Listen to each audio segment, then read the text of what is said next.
మన ప్రభువును రక్షకుడైన యేసుక్రీస్తు సర్వశక్తి కలిగిన నామములో మీ అందరికీ సర్వశుభాలు దైవాశీస్సులు తెలియజేసుకుంటున్నాను. ప్రభునందు ప్రియ సహోదరులారా, బాగున్నారా? నాతోటి సేవకులు మరి పరిచారకులు మీరందరూ బాగుండాలని నేను ప్రార్థన చేస్తున్నాను. క్రిస్మస్ పండుగ బాగా జరుపుకున్నారని అనుకుంటున్నాను నేను.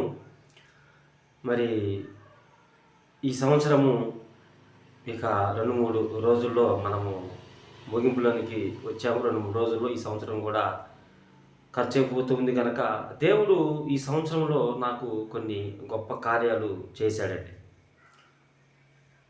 నేను వాస్తవానికి ప్రేరేపించబడ్డాను పరిశుద్ధాత్మ దేవుని ద్వారా. బైబిల్ గ్రంథంలో భక్తుడైన దావీదు పలికినట్లుగా యెహోవా చేసినటువంటి ఉపకారములలో దేనిని నువ్వు మరువద్దు, నా ప్రాణమా దేవుణ్ణి స్తుతించు, అంతరంగమున్న సమస్తమా నువ్వు దేవుణ్ణి కొనియాడు, మర్చిపోమాకు అని చెప్పినట్లుగా ఈరోజు నేను అనేక మందికి దేవుడు నాకు చేసిన కార్యాలను నేను పంచుకుందామనే ఉద్దేశంతో నేను ఈ వీడియో ద్వారా మీ ముందుకి రావడం జరిగింది. మంచిది. ప్రభునందు ప్రియ సహోదరులారా, ఈ సంవత్సరం దేవుడు నన్ను మర్చిపోలేదు, నా చెయ్యి విడిచిపెట్టలేదు, నమ్మదగినవాడు.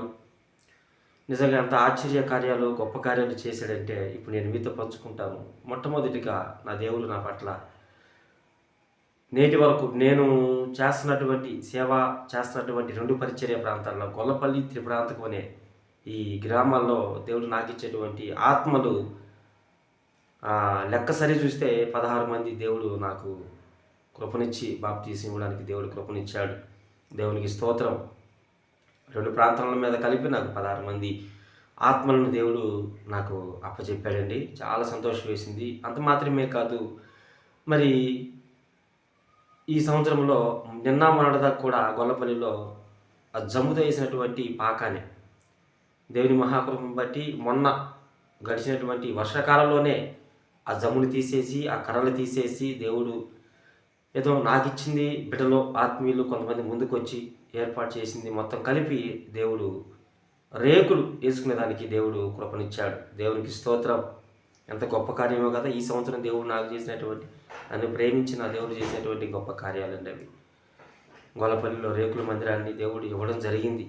అంత మాత్రమేనా అంటే త్రిపురాంతకంలో కూడా నా దేవుడు నన్ను మర్చిపోలేదండి. సంవత్సరం పెట్టి ప్రార్థన చేశాను, కొంతమందిని పెట్టుకొని వాళ్ళ దగ్గరికి వెళుతూ మరలా ఒక ఇల్లు అద్దెకి తీసుకొని సేవకుడు చెప్పిన మాటను గౌరవిస్తూ ఒక పక్క వారిని ఈ అద్దె ఇంట్లో ఎక్కడైతే నేను ఆరాధన ఏర్పాటు చేశానో అక్కడికి వారిని నడిపించడం, వారు చక్కగా నన్ను ప్రేమించి రావడం అనేది దేవుడు చూశాడు. ప్రార్థన చేశాము. దేవుని మహాకృపను బట్టి ఒక చోట కొన్ని సెంట్లు దేవుడు మరి ఇవ్వడం జరిగింది. ఇప్పుడు అందులోనే తాత్కాలికంగా కొంత పని జరుగుతూ ఉంది, ఆరాధన పని. ఎంతో మేలు చేశాడండి నా దేవుడు, నన్ను మర్చిపోలేదు. ఎంత నమ్మదగినాడో కదా. నేనే కదండి, నాకంటే సీనియర్ సేవకులు ఉన్నారు, నాతో పాటు సేవకులు ఉన్నారు, నాకంటే జూనియర్ సేవకులు ఉన్నారు, విశ్వాసులు ఉన్నారు, పరిచారకులు ఉన్నారు. దేవుడు మీ విషయంలో కూడా ఖచ్చితంగా ఈ కార్యాలు చేశాడని నేను నమ్ముతున్నాను హృదయపూర్వకంగా. దేవుడు పక్షపాతి కాదన్న సంగతి మనందరికీ తెలిసినటువంటి సంగతి. మరీ ప్రాముఖ్యంగా మరి ఇది చాలా ప్రాముఖ్యమైన సంగతి అండి.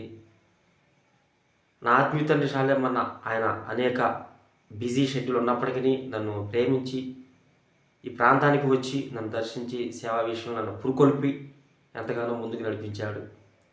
అంత మాత్రమేనా అంటే మరి ఈ సంవత్సరం ఎన్నో ఆర్థికంగా సేవలో ఎన్నో అనుభవాలు ఎదుర్కొన్నాము నా దేవుని మహాకృపను బట్టి. అయినా కానీ అవి ఆర్థికంగా అనిపించలేదు, నాకు ఆర్థిక అక్కర్లు అనిపించలేదు. అయినప్పటికీ నా దేవుడు నా ఆత్మీయ తండ్రి శాలేమన్న ద్వారా కొంత చేయూతను అందించాడు నాకు.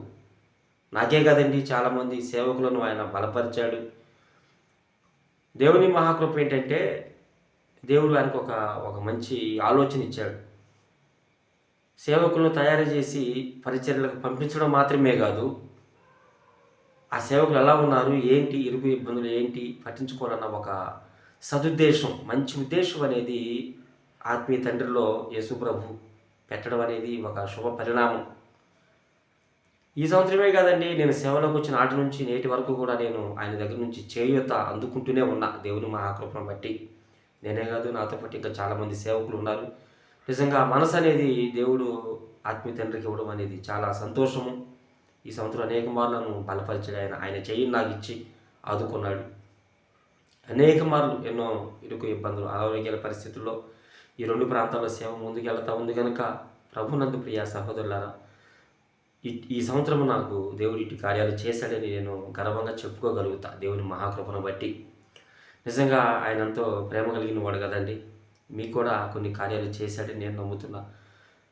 చివరికి ఒక మాట అండి, రానున్నటువంటి 2026వ సంవత్సరంలో దేవుడు మీ అందరి పట్ల, నా పట్ల, సార్వత్రిక సంఘం పట్ల, మనందరి పట్ల, ఆరోగ్యం పట్ల, ఆత్మీయత పట్ల, ఆత్మల పట్ల దేవుడు రానున్న సంవత్సరంలో విస్తరించి ఫలింపజేయునుగాక.